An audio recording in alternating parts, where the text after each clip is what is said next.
Welcome to the Fantasy Champions Fantasy Football Podcast. Here's your host, Morgan Colby and Rick Lemon.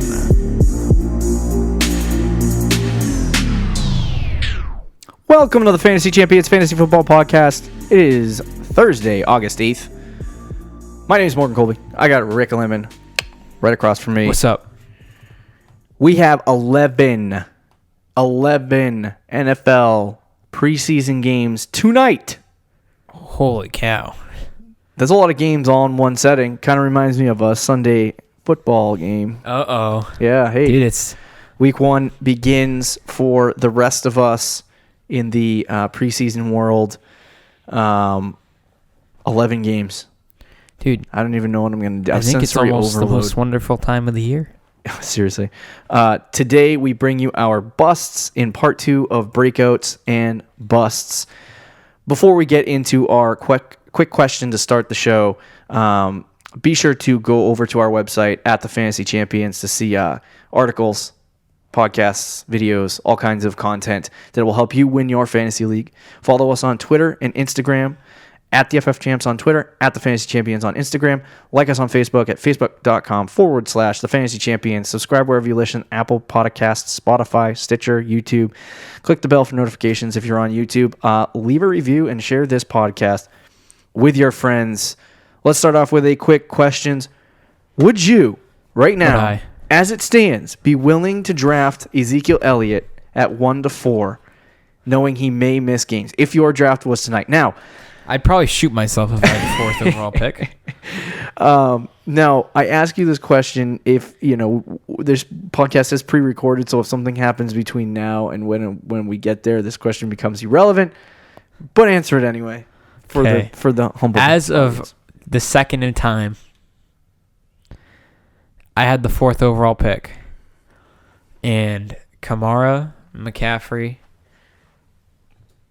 and Shake and Bake went off the board. Shake and Bake, Saquon Barkley. I'm going Zeke at number 4. I'm taking the risk. I'm saying, screw it. You know what? Let's do it. At this point, it's so tough, though. I would hate to be in that situation because there is a legit chance that he's going to 100%. And completely just poop himself. That's one way of putting it. And everybody's scared of Le'Veon Bell last year. I get that. Just continue eating Chick-fil-A in Germany or something. Oh gosh, yeah. I mean, if anybody's gonna, he had somebody fly it from the States. His beach house, a private Chick-fil-A jet plane. It's true. Drops chicken nuggets. I mean, you telling me island. He doesn't have a. Oh, he's probably got a Chick-fil-A in his basement. I wouldn't. He's probably got Chick-fil-A. I wouldn't doubt his own personal Chick-fil-A. Yep. But if you're picking at 4, to me, and the guys on the board, it's DeAndre Hopkins, it's Le'Veon Bell, it's David Johnson. I just think the potential of Zeke is higher than those guys. Oh, it is. And you can't let that slide. I know right now it's tough, and everybody's been burned from Le'Veon Bell. That doesn't happen a lot. That's so rare for a guy to miss the whole season. Even if Zeke misses 2 to 3 games. If you tell me in the future he misses the first 3 games of the year, I'm still taking him 4. Wow. I'm definitely taking him 4. This is a tough one for me because it is very tough. I'm put in that position. And in recent days, I have moved Zeke from 2 to 4 on my rankings. In all formats, except for I believe standard because he was already at. PPR because he was already at 3 or 4. But anyway, I would take Kamara and Christian McCaffrey over Zeke, assuming that Saquon is the first pick. If you were to put me where you're saying number at 4 or maybe 5, that's where it becomes extremely tough. This is difficult for me at 2, let alone 4 and 5. What if you're on the clock, number 4? You're going now? David Johnson, Le'Veon Bell, DeAndre Hopkins, my drafts happen. Zeke. My friends are eating pizza. Yep, they already took their guys. They're happy with McCaffrey and Kamara. They stuck their stickers on the board. I'm sitting there writing notes frantically. Sweating, staring at the board. I put $25 into this. No, I put 150. Yikes. Yeah, I'm gonna say I would take Zeke at 4. I think the talent and the it's tough though, isn't it? To me, I felt as though Zeke and Saquon are neck and neck. Like when I was doing my rankings, it was hard for me. I think they are close when Zeke is.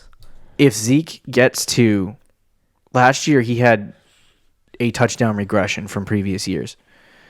And if Zeke gets back to where he can score 16 touchdowns or something like that, he's going to be ridiculous. Yeah. Like Zeke is going to pass Saquon Barkley. That's how ridiculous he'll be. He could get two. Imagine Zeke getting like 2,200 yards and like 18 touchdowns.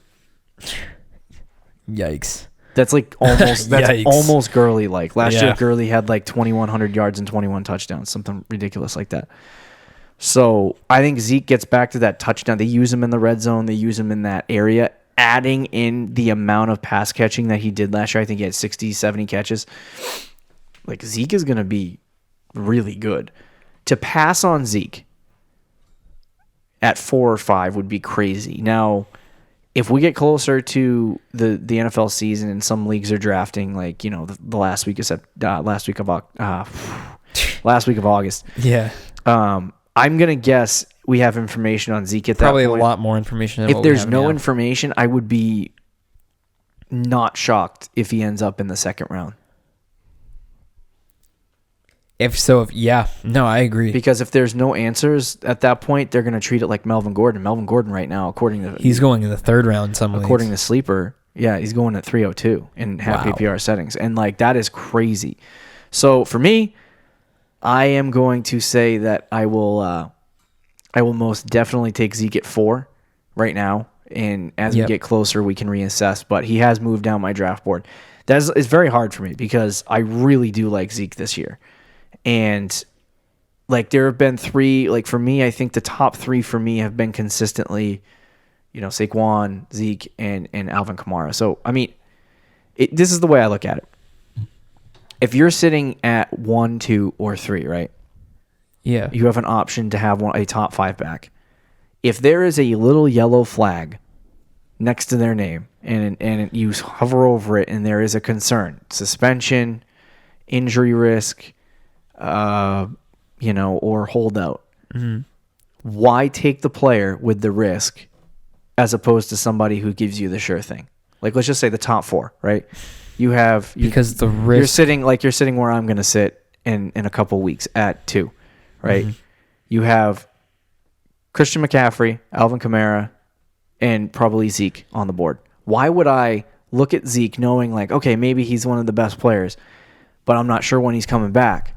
But I do have Kamara and Christian McCaffrey on the board. Right. Why would I take? Obviously, I think if it's like a situation like that, then yeah, you would take.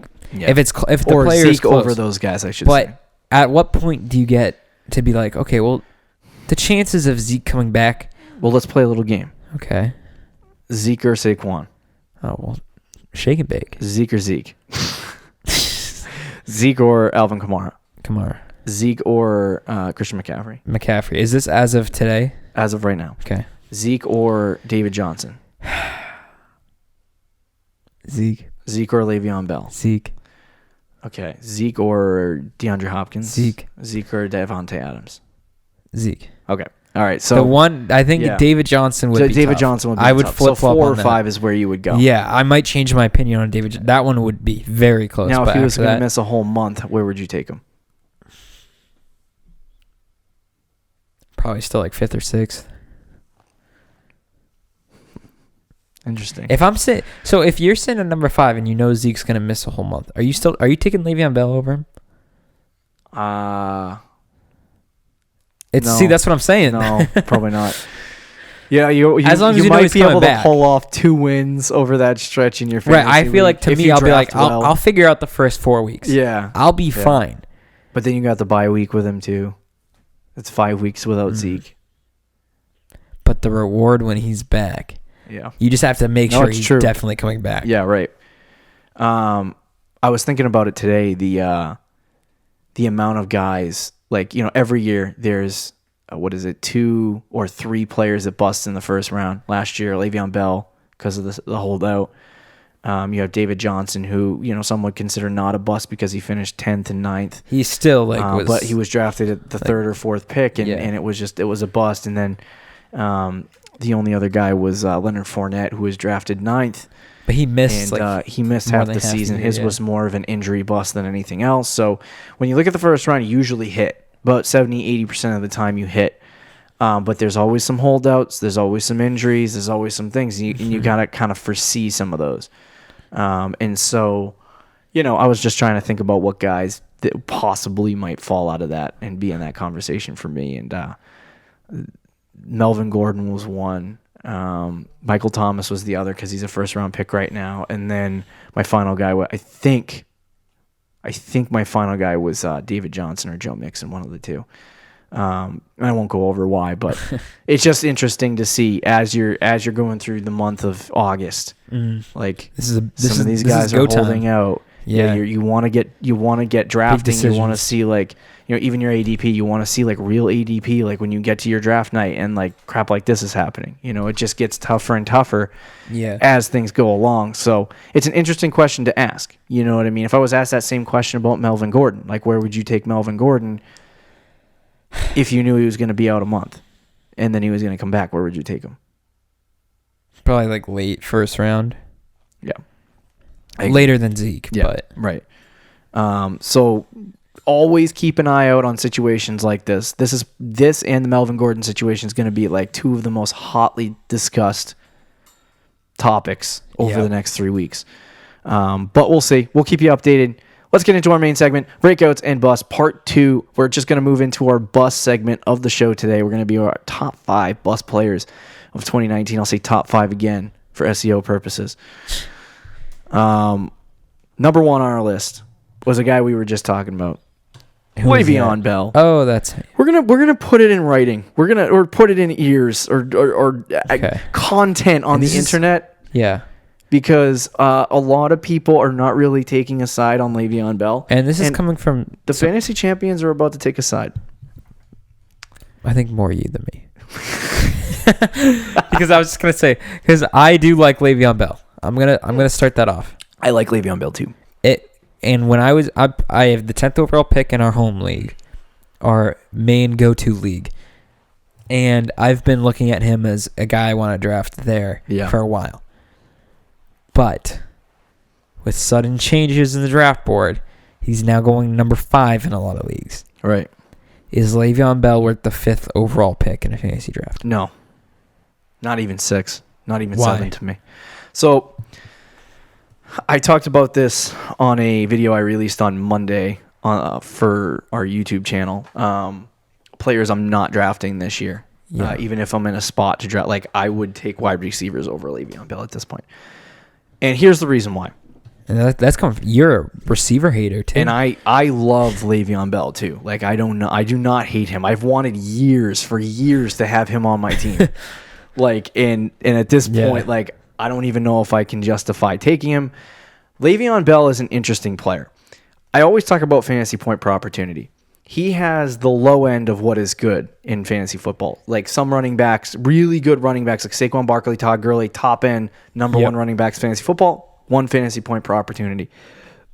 Guys right underneath them, usually 0.9, 0.85, and then like back end RB1, usually 0.8. The reason why Le'Veon Bell was such a massive success with the Pittsburgh Steelers is because he had a crap ton of touches. Yep.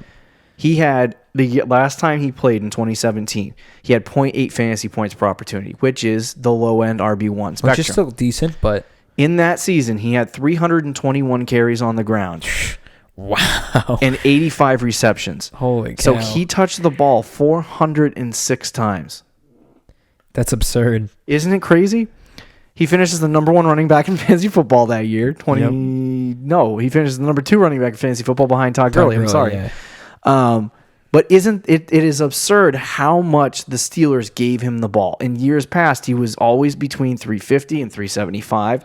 And when you multiply those numbers together in a half PPR setting, he ends up with like 370 to 380 total fantasy points. I mean, in a full PPR setting. Excuse me. So for me, this is the change. Le'Veon Bell goes to the Jets. Adam Gase consistently does not use his main.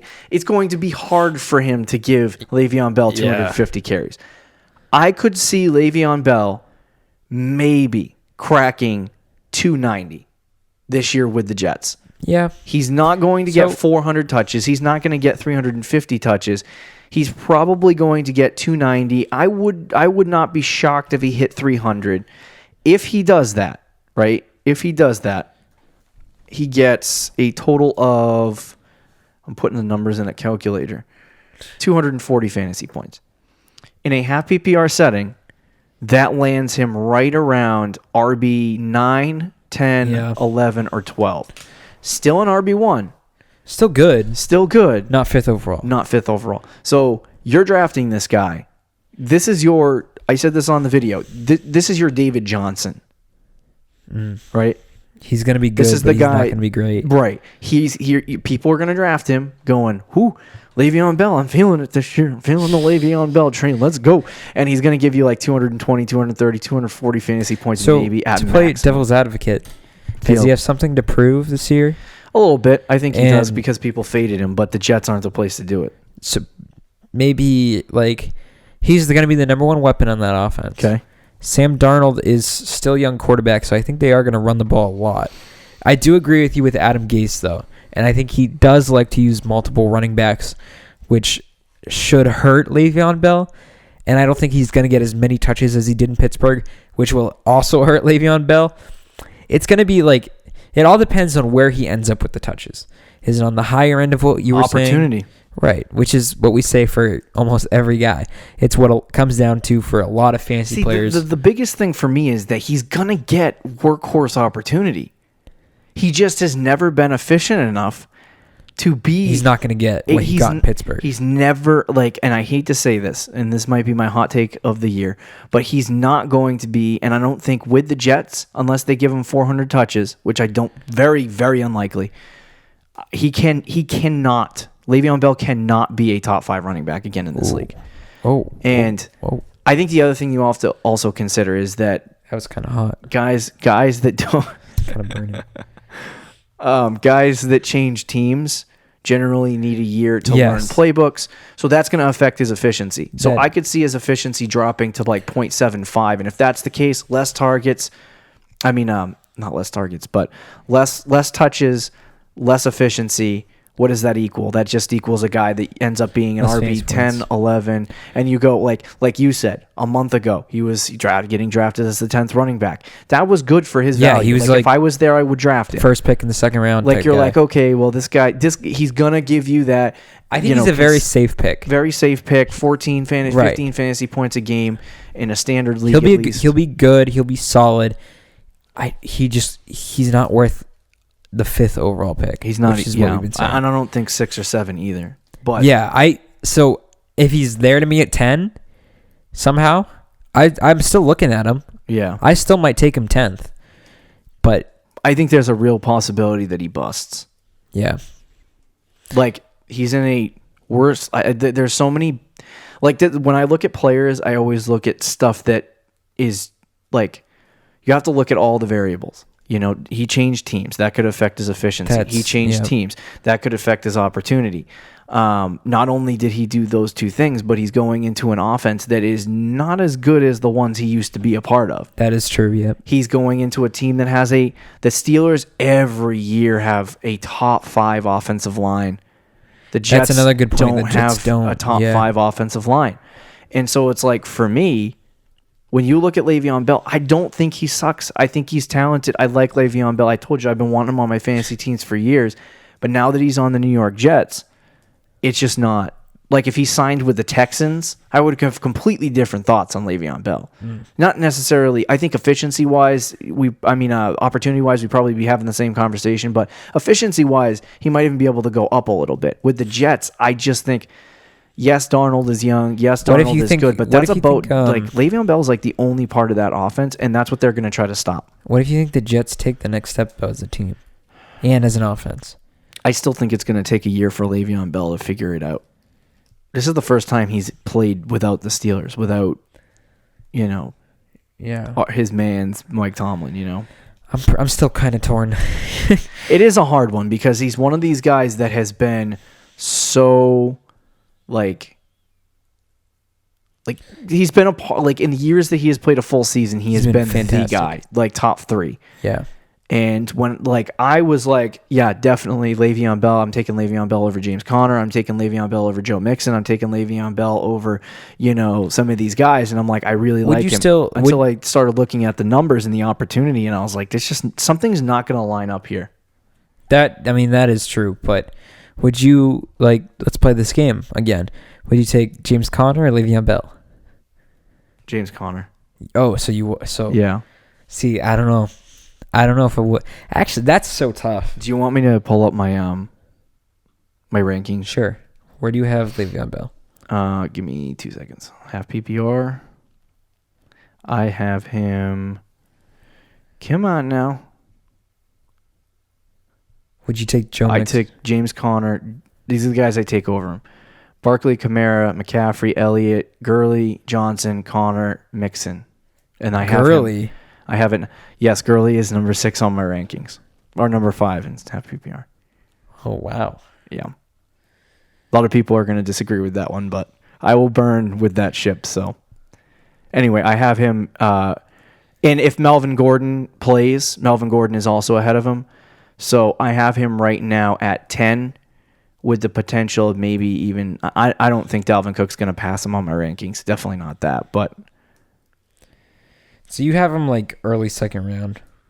Yeah. Early to mid second round. Yeah.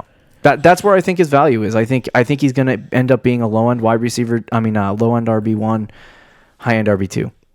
I think I have him a little bit higher than you, but not 5th overall, or even 6th overall. But what people expect Le'Veon Bell to be and what he actually is going to be a bust.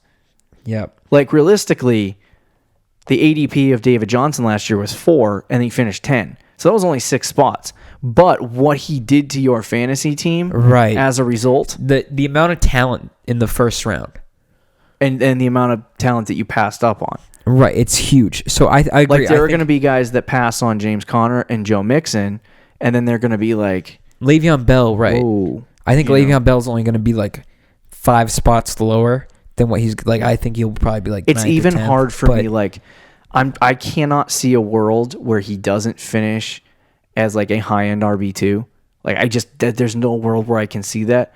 But there is a reality that he goes to this new team and he just isn't the same guy. And the Adam Gase factor too. Oh, and then he comes back after a year of not playing, and there's so many variables that scream don't draft Le'Veon Bell. He's more of a don't draft for me than a complete bust, but I think he's going to be a guy that you draft high and then you don't get what you want and he burns you. And then maybe what do you think he could be the number 1 receiving option in that offense? Oh too? yeah, definitely. That's a question. Yeah. But what is that? You know what I mean? 60 catches. Well, with Sam Darnold taking a next step, he's not going to get 90 catches. If he gets 90 catches, I'll be on board with it because that's 350 touches. I don't think he'll get 90, but I think he could get 70. Yeah, maybe. I just don't think Gase is going to give it to him.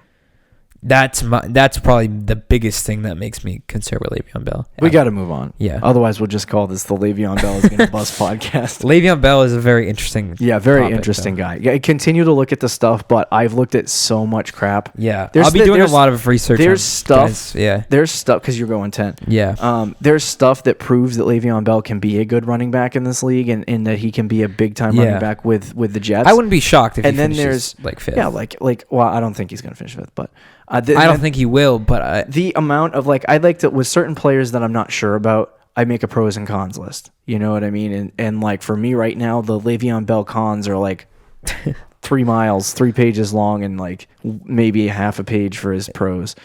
So definitely I think he's going to be a bust this year. Number 2 on our list, Derrick Henry. This is also a guy that you may not fully agree with. Derrick Henry is one of my bust players simply because, and we can't spend as much time on Derrick Henry as we did on Le'Veon Bell. Derrick Henry blows. Wow. Okay, so that's a little extreme. In weeks 1 through 13, he had 3.7 yards per carry. That blows. That's not good. No, it's not.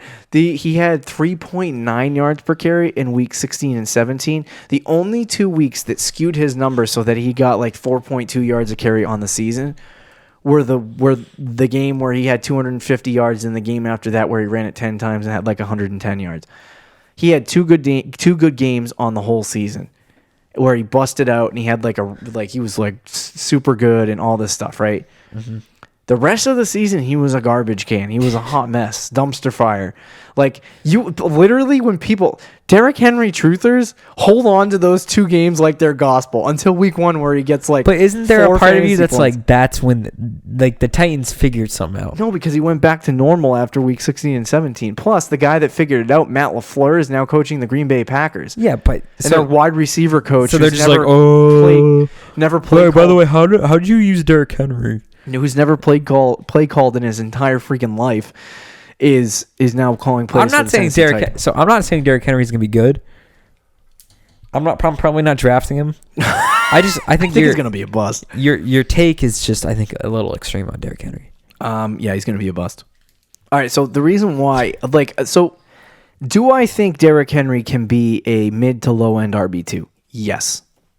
Do I think Derrick Henry is worth a 4th round draft pick? Heck to the no. He is going down. He's still 4th round, but he's late 4th round now. Like if 5th round? If he falls to late 5th, early 6th, I might consider taking Derrick Henry. I might consider. I just think there are so many guys, Rick, that have like potential. Like, okay. Here's the thing with Derrick Henry. Derrick Henry is not a pass catcher. Yo, so that is like PPR leagues. I'm not drafting Derrick Henry at all. A large bust. Half PPR. Probably not. Still not draft. But standard leagues, I'm drafting. Okay. I'm still going to draft Derrick Henry. Yeah. So this is my thing though. If he's there in the right place, obviously. Like, there's going to be so many people this year that draft Derrick Henry and then get the Derrick Henry that they had last year, where he was like trash for 13 weeks. Yeah. If that happens, those people are going to be like, "Why did I draft Derrick Henry?" There is a person on Twitter whose name shall not be mentioned. We're doing their projections, and they projected Derrick Henry as the number 1 running back in fantasy football. No, they didn't. And I said, probably should readjust that, whatever metric you're using to make that happen. And like, because he could honestly do what Le'Veon Bell did and get like 300 carries, but he's just not going to. But if he gets 3.7 yards per carry, I don't care how much yards you're getting, he's gonna. I just think a lot was skewed between those 2 games. I think they are going to use him a lot, though. They're going to use him a lot, but I don't think he's a good running back. I don't think he's like, a lot of people looked at those 2 games and said, "Oh, Derrick Henry's talented. He's good." Like he was like he was a Heisman winner. Like he's a very high draft pick. Weeks 1 through 13 didn't happen, and they had that mind eraser from Men in Black, and they just were like, "Oh my God, Derrick Henry, best running back in fantasy. Let's go. I'm drafting him at 4th." Can I give you what a list value of guys that let's go running backs that he's like ahead of and below? I don't think you want to ask me this question. I do, because I'm curious. You're gonna find out how much I hate him. Devontae Freeman or Derrick Henry? Devontae Freeman. Yep. Josh Jacobs or Derrick Henry? Josh Jacobs. Okay. David Montgomery or Derrick Henry? David Montgomery. Okay. Mark Ingram So or I wasn't thinking about Derrick it. I was Henry? going to screw up his name. Say it again. Mark Ingram or Derrick Henry? Mark Ingram. Philip Lindsay or Derrick Henry? Derrick Henry. Chris Carson or Derrick Henry? Even. Oh, come on. You got to pick one. Don't force me. You got to pick one. Chris Carson. Oh! Okay, you do hate Derrick Henry. I hate Chris Carson too, I actually really didn't disagree with you, though, up until the Chris Carson one? Yeah. Did you have another one? Or? I mean, at that point, Sony Michel or Derrick Henry? Sony Michel. I just moved Sony Michel ahead of Derrick Henry today on my rankings. And then you get to like 6th round running backs like James White. I think you would have Derrick Henry ahead of James White, right? Kenyon Drake. In terms of upside, not anymore. You did have him 2 weeks ago. Yeah, I would take Derrick Henry. I mean, Kenyon Drake over him. Not anymore. Not anymore. So you have him. It seems like as like kind of like what you said, 20 to 25. Yeah. So like early 6th round, late 5th round. Yeah, that's where I feel comfortable. Yeah. If I get I him don't fully see. I'm not him, fully disagreeing with you. I just think you're like the way you're round, presenting it. Like Derrick Henry blows. He blows. No, like the 3.7 yards a carry. Like I can give you some metrics. He is overrated. Yeah, he's way overrated. And I think for me, just seeing those statistics and those things that happen, and being in part of an offense that really isn't that great, and an offensive line really isn't that great. Like there's not a lot of good things going for Derrick Henry. Like, let me ask you this. How often do you think the Tennessee Titans are going to play from behind? Probably a lot. Derrick Henry is very game script dependent because he can only do one freaking thing, and that's run on the ground.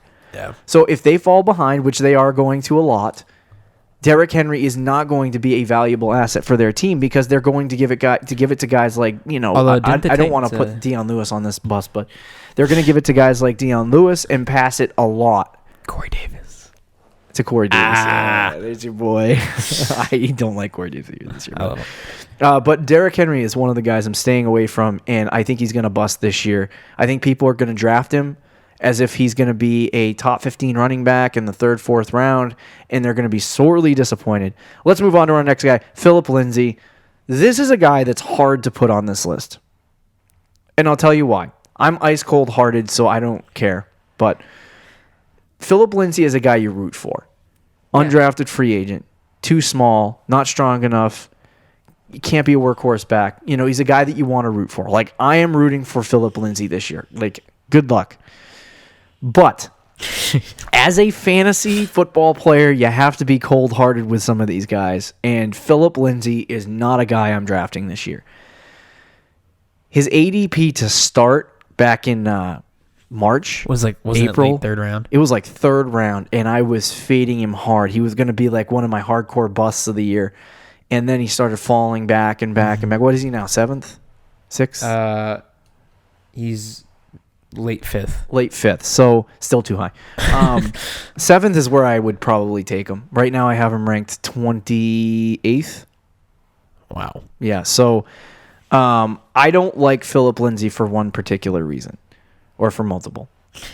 So he's coming off his wrist injury, which, we saw how David Johnson came back from his wrist injury last year, but that's neither here nor there. That there's no real connection between those two. But Phillip Lindsay's coming back from his wrist injury. He's in a brand spanking new offense where he has to re-earn his role. You know what I mean? Like, he's got to re-earn it.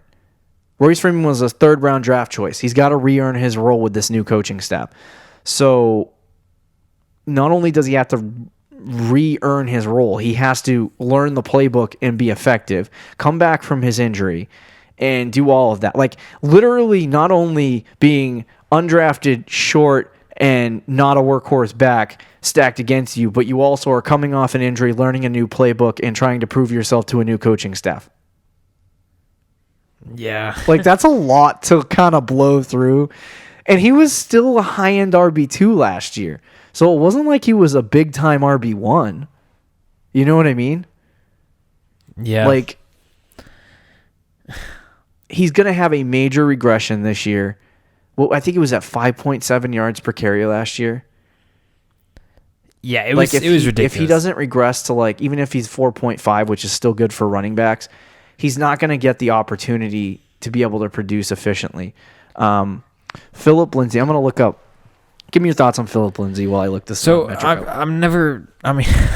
Seems like it's a trend. I'm not as down on this guy as you are, but is there anybody you're down on, or are we just going to cadoodle ourselves? I'm just like, I just love everybody.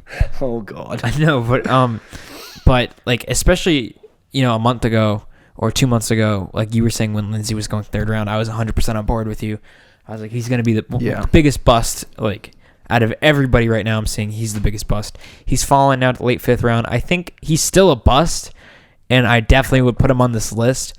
Yeah. But he's fallen down so much where I'm at the point where it's like, it's not crazy to draft him anymore. Right. Like, taking him in the 3rd round is crazy. Taking him late in the 5th is like, that's a stretch. But 6th or 7th is fine with me. Like, this is the thing with Derrick Henry and Phillip Lindsay, is that I'm okay drafting them if it doesn't affect my starting lineup. By six- starting lineup, you mean like six- the core guys, right? The core guys. The 2 running backs, So 2 like receivers. my 2 running backs, and my 2 probably wide flex. receiver, and my flex, which is probably a running back. That's the first 5 rounds. If I like, I want to get guys that I know are going to be good in those 5 rounds. Yeah. In the 6th and the 7th round, if I had an opportunity to draft Derrick Henry and Phillip Lindsay, I would take the opportunity because those guys would be amazing off the bench. Oh yeah, definitely. So, but that's like super team-esque. So, Right. like, where, you know what I mean? Like, I don't hate. Like, here's the thing: is that I'm separating my desire for Phillip Lindsay to succeed as a player because you're just rooting for him as a player, and his fantasy value. Mm-hmm. I think a lot of people this year, in terms of drafting him, especially teams that owned him last year, are going to mix the love for the player and the fantasy football love from last year together. He had and a not great look year at the last situation. He did have a great year, But, he like, will regress this year. The situation He was that he's overly in, efficient. He was extremely efficient. They picked He had up Theo 10 Reddick. touchdowns last year in 14 games. Like, They're gonna. I think they Mother will of use Royce God. Freeman more. I think they'll probably split between Freeman and Lindsey, and then use Theo Reddick in the passing. committee backfields are not something you So want to that's touch. yeah. He has a chance, like, to still outplay Freeman Oh, yeah, again, yeah. and be the better of those 2 backs. Oh yeah, But I'm not going to I argue just- with you there. I don't see him, like. Do you see him being a top 10 running back at all this year? No, he's not going to break out. Right. I low end. Do you see him? His top- ceiling this year is low end RB2. I was just gonna say like 15 Yeah. to 20. I think would be a good season for Phillip Lindsay. Like, I think he'll finish between 20 to 24. If he plays the way that he is supposed to. I just think the new coaching staff and the new system that they have in Denver, it already sounds like they want to go New quarterback as well. Yeah, a lot of new things are happening. And I think they want to throw the ball a little bit more this year. yeah, it sounds like they're not going to go in the direction of drafting a guy. I mean, not drafting, using Phillip Lindsay. Yep. As much as the other guys did last year. I think they were just desperate for something to work. And it did work. And it did work. So I'm going to... And on top of all of that, I talked about this is my reason why I thought he was going to be a bust months ago. But it's because he's freaking 184 pounds and 5'7". Yeah, that doesn't help. Like, he's really small. He's never going to be a workhorse. Which doesn't mean he can't be a good He back. can get to 200 to 250 like total touches on the year. It's just right. But he's never going to be How many carries? 300. Like, I'm saying like 200 maybe, and then like 30 catches. Yeah. Like, that's max. 250 is max. I And agree with that, yeah. At that point, at like a 0.8 fantasy If point he got per 250, I opportunity, think he'd be like, decent. he's mid-range RB2, but I don't think he stays there. I undrafted, like, do you remember Peyton Hillis? Unfortunately. Yeah. So I'm not going to say anymore. I'm not going to subject Phillip Lindsay to that torture, but I think that to assume that Phillip Lindsay is going to come in this year and be that Some guy one-hit again, wonder. yeah, like, right. I think he's going to be a one-hit wonder. I think he's going to be a guy that is very avoidable. And I'm not going to draft him in my leagues. You shouldn't either. Number 4. This is to your hot take weeks ago on our bold prediction show. Brandon Cooks. Finally. Now, we both asked Somebody this, I hate more than you. I asked this question before we recorded this podcast. Yeah. I said, Rick, if you had to choose one wide receiver on the Los Angeles Rams to bust, who would it be? And you said... Brandon Cooks? Yeah, I said Brandon Cooks too. So there we go. In agreement. Next guy. No. But Philip, I'm still You're on still, Phillip. man. You I hate was Phillip looking right Lindsay. at Phillip Lindsay's face on Player Profiler, and I was like, you look Oh, out come of on. this world, bro. Come on. I was, Now, what did you think I was taking? to my boy, Okay, all right, Brandon. Brandon Cooks. We'll move on. Look, so Brandon Cooks is the biggest name of those 3 guys in the Rams receiving core. I get that. He might be the most talented. Just if we're basing it off pure For talent. the record, I just spelt his name wrong, so. Good information. It's Brandon, not Brandon. Oh, you spelled it Brandon. I knew it was Brandon Cooks, but There was things that are about to come out of my mouth that I held back. Go ahead and give me your facts on Robert. I just said Robert Cooks. Maybe we should just end the show now. So here's why I think Brandon Cooks is going to be the biggest bust on this list, in my opinion. Yeah. He's number 1. Right. To me, don't see three guys succeeding. Right. Yep. Three guys in that offense, three wide receivers in that offense, again, being top 20 wide receivers. Right. Or even top, like, they were all three on pace to be like top 15 if they play at full seasons. Yeah. That's not going to happen again. And I know Brandon Cooks is number one on most people's list for those guys. Right. But Robert Woods succeeded the most, which is why I think you have him as your favorite guy among those three. Yeah. He kind of succeeded the most when they all played together, and he was overall probably the most efficient. Cooper Kupp, I think, is Jared Goff's favorite target in the offense of those three guys. It's his security blanket. It's his go-to guy under pressure in third down situations. Yeah. Brandon Cooks is more the deep threat guy, which I think can take a hit. I'm not saying Brandon Cooks is going to completely fall off the map or anything like that, but Brandon Cooks is going to fall off a cliff. He's getting drafted late in the 4th round, which to me is just way too high for somebody who I think is probably going to be like mid. See, my bold prediction, I said not in the top 30, I believe. That was just a little hot. That was just kind of, for show. But I don't think he's going to finish in the top 20. And let's see, where do I have him currently, although I haven't updated this in a while, but I have him like 24th among receivers. I have Brandon Cooks 20. Yeah, so I have him way low, but I think he'll still be good in situations where he'll have flashes of being very solid, where he'll have a game where he'll have like a deep ball catch and a touchdown. Right. I just don't overall think consistently week in, week out, he'll be a WR1 for a team, which if you're drafting in the 4th round, for some teams, that's what you're looking for, or a high-end WR2. When Cooper Kupp kind of left, that's when his target share increased. What's strange is that over like the first 4 weeks of the season, he had 14, 22, 16, 25. In those games, he had an average of 8.5 targets a game, and Brandon Cooks? Yeah, Brandon Cooks. 8.5 targets a game. Then after Cooper Kupp went out, he was averaging about, I want to say, 9 or 10. So he boosted up a little bit. The big thing with him is that he's a one-trick pony. He is. He's an outside receiver. So he probably will get targeted about 7 times a game. But I think for him, it's really just touchdowns, because last year he had 6 total touchdowns, and then he had 1,204 yards. So if he does eclipse that 6 touchdown total, I think he could probably get back to where he is. But my big thing is that last year the Rams played extremely well, went to the Super Bowl, were one of the best teams in football all year. They beat the high-powered offense of the Kansas City Chiefs in a shootout. It wasn't like football. It wasn't like it was like defensive all game. It was like a shootout. Right. Mahomes threw 2 picks at the end of the game. Oh, I smiled. Come on now. But anyway, I think that you're just going to see a massive regression all around in the Rams offense. Yeah, I think Gurley's seeing less time. You're going to see Goff is going to take a small step back. Right. You're going to see they're still going to be good. Receivers. Yeah, they're still going to be good, but their offense is not going to be as efficient. Agreed. Yep. So Brandon Cooks is known as one of those guys that is a very consistent wide receiver too.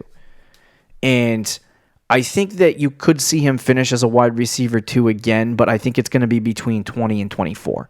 I don't think he's going to be... Yeah. I don't think he can or will be a huge candidate to, break into that wide receiver 1 conversation.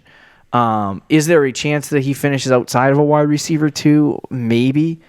But I think he's just targeted a lot in that offense. I do think he's going to be a bust. I'm looking at the list right now. I'd probably have him 22. Where is he getting drafted? 4th round. Late 4th round. See, I can't do that. I would take Cooper Kupp and I would take Robert Woods over him. I just can't justify I think drafting Brandon Cooks that high. I think he should be a 6th round pick. Mid 6th round pick to me. Yeah. 5th or 6th, I would probably say, yeah, why not? I mean, Cooper Kupp's getting drafted or first pick in the 6th round. So, wow.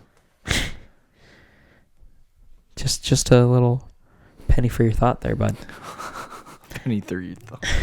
I definitely, I agree. I have Brandon Cooks on the bus list. Let's go into our final guy, Eric freaking Ebron. Your favorite player in the league. I'm going to rant, then you're going to give your points, and then we'll close out the show.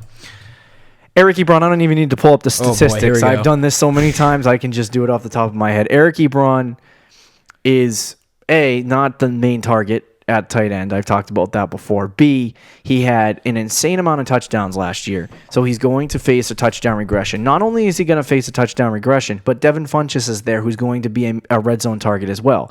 So with that being the case, Eric Ebron, who is what? Why were you shaking your head? Because the speed at which you're talking with just Eric Ebron facts at the top of your head that are bad is just hilarious. Eric Ebron is not going to get as many touchdowns as he did last year.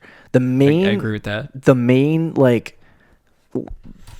the largest thing that made Eric Ebron so successful last year was the touchdown output that he had. Like he didn't get a ton of yards. He didn't get a ton of targets. He just caught a lot of touchdowns. And I think for tight ends at his value, he catches a lot of touchdowns. The number one reason why I don't want to draft Eric Ebron in 2018 is simply because he is getting drafted far too early. What I will say with Eric Ebron, though, he is falling down. Last time we did our tight end show, he was the fourth tight end off the... Did you just cross something out? No. I just checked something off the list. Don't worry about it. Last time we talked, I think, about Eric Ebron, he was, according to the fantasy football calculator, was the fourth tight end off the board. Wow. Which we both agreed was insanely ridiculous. Yeah, that's too much. But now he's the seventh tight end off the board. Is that a little more reasonable? No. Ebron was just not good before he came to Indy. And then when Andrew Luck didn't have any receiving options because T.Y. Hilton's hurt half the time, he started throwing it to Ebron in the red zone because he had to throw it to somebody, and Ebron just caught it like 10 times. So, I just don't think that Eric Ebron can be even a top 10 guy. I think he's going to regress. I think people are going to draft him, and I think they're going to be like, oh, crap, why did I waste a draft pick in the 6th, 7th round on Eric Ebron? Dude, I'm looking at this list. Yeah, who's going undrafted? Who? Jack Doyle. Oh, flip. That's my man. Right now, Jack Doyle probably not is going to draft him. Undrafted. And Eric Doyle. I mean... See you later, fantasy champs. Eric Doyle. Eric Ebron. You know what? We've been doing this for a couple hours, guys, so... I'm going to start calling him that. Eric Because Doyle. I think they both blow. I'm not drafting either of those guys. I'm sorry. I know you love Jack Doyle. And I know Eric Ebron's a favorite for a lot of you guys listening, but I'm not drafting either of those guys. There's way too many targets on the team, and plus everything you said I think is pretty factual. I was just looking at Brandon Cook's numbers thinking they were Eric Ebron's, and I was like, oh, never mind, I'm going to draft this guy. But there's a lot of guys on the team. Eric Ebron is very touchdown dependent. Yeah, right. He's still going to get, I think, a decent amount of touchdowns, actually, because they'll use him in the red zone. I mean, he sucks. He just... He's targeted 110 times and only caught 66 balls. Yeah, that's nice. He does drop a lot of passes. He gets hold on, I got this for you. I don't think there's 6.8 yards per target. See, good tight end in the NFL gets 10, 11 yards per There's target. Not a lot of good tight ends in the league, though, right now. So if you want if you want to draft Eric Ebron, I'm not going to hate you for it. Okay, so last year he had 14 touchdowns. Okay. Wait, what? 14 touchdowns. He had 14 touchdowns last year? Let's just say he regresses to 6. I think he'll get more than 6 because he's a red zone player. Stop it. He's a red zone player. Stop it. Don't give him 14, but give him more than 6. Don't stoke the fire. Say 8 to 10. Okay, I'll say 7. We're negotiating. Fine. 7. Whatever, 7. Half a regression. That is 7 times 5 is 35 fantasy points. Yep. So that's 35 from there. 750 receiving yards. That is a total of 105 to 110 fantasy points, not including receptions. It's 130 in a full PPR. 160 in a full PPR. That doesn't seem right. Yeah, 160 in a full PPR. 130 in half PPR. So when you look at players on, that finished last year, I got to pull it up. Tight ends. Oh, flip. Fantasy Pros is, completely screwing themselves right now. Is it dead? No, the ad was like overlaying on the drop down box, and I was trying to. So you couldn't I look at the couldn't numbers. see it. I think that actually so would be okay. 130. That's just regressing his touchdowns in half. 130 puts him at the tight end 5 or 6. Now, I think he's going to experience, because Jack Doyle is there and he's also a part of it, I think he's going to experience a yards regression. So I think Where did he finish 500 last year? yards in like 6. He finishes number 4. Yes, number 4. So I think people are going to draft him real high. They're going to get excited about him. He's only going to get 500 yards and about 6 or 7 touchdowns, and people are going to be like, oh my God. And he's going to finish at like 8 or 9. And so I don't like Eric Ebron. Like, I just. So if he finishes I don't 8 or think he's 9, though, isn't he worth? No, he's not worth. What tight end after 5 is worth a pick? Fair enough. Well, they're worth a pick. See you later, fantasy champions. And like at what point are you drafting Eric Ebron? Me? Yes. Never. Be honest. No, be honest. Come on. Okay. Never. Realistic. I'm serious. There's one guy that I never want to draft. It's Eric Ebron. I hate him more than I hate Derrick Henry. Wow. Yeah. Here's the real test. This was an easy one. I Eric was like Ebron writing out this or whole Patrick list, and I was like, Mahomes? why Who do you hate more? Eric Ebron? Oh wow, that's holy cow. At least Patrick guy. Mahomes is talented. But like, I'm looking at the list. Like, I don't like Eric Ebron either. I think he's gonna be a bust. I would not take him as early as people are taking him. But like, would you take Eric Ebron or like T.J. Hawkinson? I'll say this: if he falls to like, I'm being a butt, but if he falls to like the 10th, 11th, or 12th round, I would There you take him go. there. Yeah, Okay. I would take him. But I agree with that. But like that's He was going in the 6th round, That's which like- was absurd. yeah. But now that he's like 8th round, going into 9th round, it's like, okay. If he falls out like in the range, because I draft tight ends in 10 to 15, so if he falls into that range, I'll definitely draft him.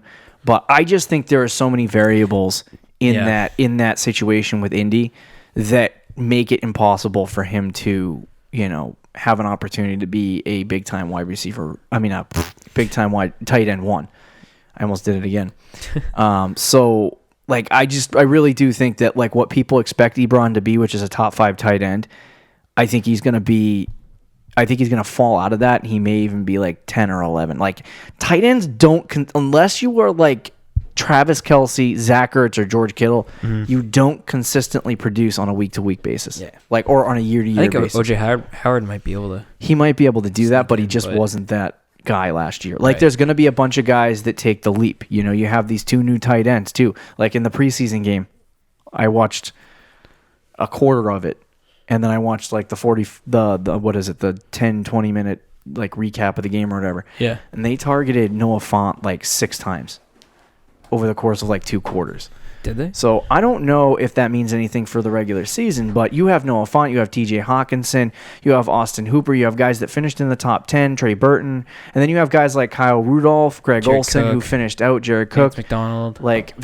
Like there's so many guys that could jump into the top 10. Like it's going to completely change. Oh yeah, This is why I'm not willing to draft anyone that's not named. Like I don't even want to draft Travis Kelce, Zach Ertz, or George Kittle, but if your name is not those guys, I'm completely taking you out of consideration for drafting you unless you're at 11, 12, 13, 14, or 15 in terms of rounds. Yeah. I mean, we've been saying this, or especially, I don't know. I'm pretty sure you're on the same side as me with this, but I've been saying this since March, really, of this year with tight ends after the 3rd guy. It's just an abyss. Anybody's game. Anybody could be number 4. I think O.J. Howard is the consensus right now. And that's what I would probably. I've been saying, but Henry, really, you could have Evan Engram. You could from have 4 David to like Njoku. 16. I don't think there's a huge difference.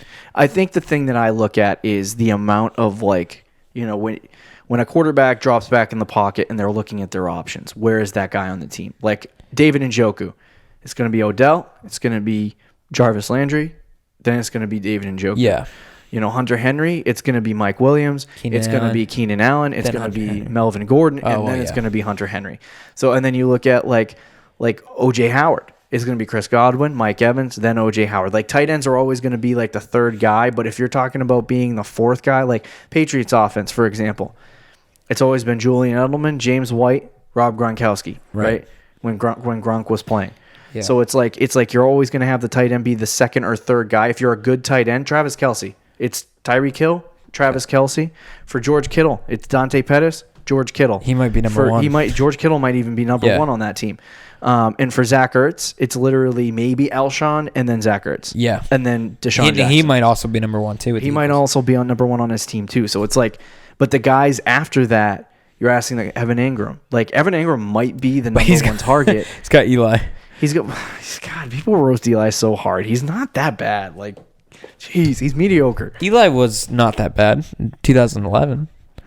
Like people don't 8 realize. years ago. Do you realize that the New York Giants last year were like middle of the pack offensively? Yeah, they were okay. Yeah, because They Barkley. were just generic. Because Barkley. But anyway, but with Evan Ingram, if he stays on the field for a full season with the Giants, he's like maybe the number one or two. He's probably option number on that two. team. Yeah. After all of their injuries, like he might even be number one. So Yeah. it's like you have I'd probably that put Golden situation Tate when he's healthy. But Austin yeah. Hooper's like the fourth guy. Trey Burton's like the third guy. T.J. Hawkinson might be the second or third guy. Probably the third guy. Noah Fant is going to be like the third guy. Yeah, Vance McDonald's the third guy. Vance McDonald's going to be the third. Well, he might actually be able to be the second guy. But so it's like you just have to figure out like if you're talking about drafting a tight end that's going to be like let's just go through this with Eric Ebron for a second. Oh boy. T.Y. Hilton. Yep. Devin Funchess. Yeah, I'd probably say Naheem Hines probably. Naheem Hines / Marlon Mack. And then Ebron / Doyle. Yeah. And they're splitting right. that. Yeah. You know what I'm saying? So it's like that's tough. That's tough to draft in the top 6 rounds. Yeah. So I'm saying he's going to be a bust. You know how I feel about Eric Ebron. That'll do it for part 2 of Breakouts and Busts. Be sure to listen next week as we discuss the top position battles for training camp. Ooh. It has happened. And maybe training camp is, I'll say preseason, not training camp, because training camp's over by that point. True. You got any closing thoughts for us before we end the show? Who do you hate more? Eric Ebron or people that dislike dogs? Puppies. People who hate puppies. Eric Ebron. Yep, knew it. Don't ask me Eric Ebron or Thanos, because I'd probably take Thanos. It's Thanos. Let's go Thanos. I take you over Ebron. Fight it out. Yeah, I was just going to say that was... Ebron might win, though. I mean, shoot, maybe. Shoot, maybe. No, you know what? He has his hands aren't good enough. Don't forget to check out the website. See you Tuesday, Fantasy Champs. Shoot. Thank you for listening to the Fantasy Champions Podcast. Make sure you subscribe on iTunes and YouTube and follow us on Twitter @TheFFChamps.